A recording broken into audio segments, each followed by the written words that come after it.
एक बार की बात है कि सहजोबाई ने अपने गुरुदेव को आमंत्रित किया कि मेरी कुटिया में पधारो।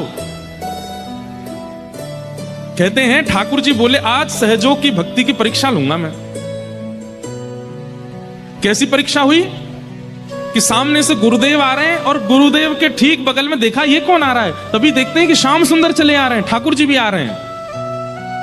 ठाकुर जी मानो देखना चाह रहे हैं, चल सहजो आज दिखा दे कौन को पहले पूजेगी, कौन को पहले वंदन करेगी, कौन को पहले उपकार करेगी। मैंने खुद से पूछा, जब मैं सहजोबाई का प्रसंग पढ़ रहा था तो मैंने खुद से पूछा यदि कभी मेरे गुरु और गोविंद दोनों आ रहे होंगे तो मैं क्या करूंगा। आप भी पूछो, अगर आपके घर आपके गुरु भी आ रहे हैं और साथ में श्री राधारमण जी भी आ रहे हैं तो आप क्या करोगे। तो मैंने मुझसे जब खुद से पूछा कि मेरे घर अगर ऐसा होता तो मैं क्या करता, तो मेरे मन में उत्तर आया मैं गुरुदेव को भी अपने बगल में खड़ा करके ठाकुर जी का स्वागत करता। पर सहजोबाई ने ऐसा नहीं किया। सहजोबाई यहां पर पुष्प थाल लेकर के खड़ी थी, गुलाब जल लेकर के खड़ी थी, हाथ में पंखा लेकर के खड़ी थी, भीतर आसन बिछा रखा था, गुरुदेव आमंत्रित थे। जैसे ही देखा कि साथ में गोविंद भी आ रहे हैं तो सहजोबाई तुरंत थाल रख करके दौड़ के गई और थोड़ी दूर थे गुरुदेव तो उनके बगल में खड़े ठाकुर जी का हाथ पकड़ा, खींच करके लाई और ला करके उन्हें जल्दी खड़े हो, चलो थाल पकड़ो, ठाकुर जी गुरुदेव आ रहे हैं, पूजा करनी है उनकी।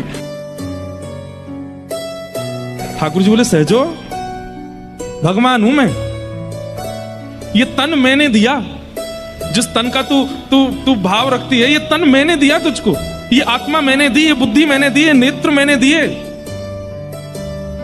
सहजो कहती है तन आपने दिया, बुद्धि आपने दी, नेत्र आपने दिए, पर इनका सदुपयोग उन्होंने दिया है, इनका सदुपयोग तो उन्होंने दिया। अगर ये ना आए होते तो तन प्राप्त करके भोग भोगने के लिए कोई गलत नहीं था।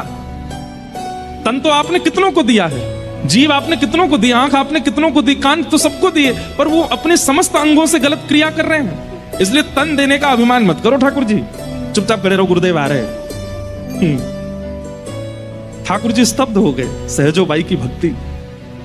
ठाकुर जी बोले अंत तो गत्वा मेरे लिए ही तड़पेगी, मेरी प्राप्ति के लिए ही तड़पेगी।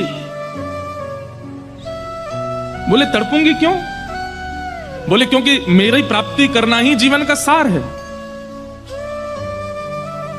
बोले मैं भी वचन देती हूं कि मैं अपने गुरुदेव के आश्रय में रहकर के ठाकुर जी को तड़पा दूंगी, वो ही कहने लगेंगे कि सहजो आजा, मैं तैयार बैठा हूं तेरे लिए, मैं अपने गुरुदेव का आश्रय नहीं छोड़ सकता।